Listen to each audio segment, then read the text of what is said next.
O'rtoqlar, yangi radar kompleks. Bu ham Turkiyaniki. O'zbekistonda juda ko'p radar komplekslar, patrullar ustida turadigan ham hammasi почти Turkiyaniki va Xitoyniki bo'ladi. Bu ham yangi Turkiyaniki.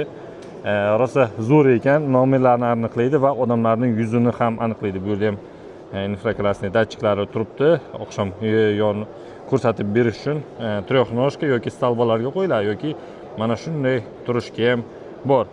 So'radim o'rtoqlar, bular distansionni uzoqdan turib, masofadan turib buni kalibrovka qilsa ham bo'lar ekan. Masalan, 70 haydayotgan bo'lsa 65 yoki 70 tezlikda ketayotgan bo'lsa 85 haydasa ham shunaqa qilsa ham bo'lar ekan kalibrovka. Masalan, bir xil radarchilar, tadbirkorlar o'sha kalibrovkasini o'zgartirib qo'yishi mumkin. Keyin esa agar tekshiruvga kelganda esa yana kalibrovkasini qaytarib joyiga qo'yib qo'yishi mumkin ham ekan.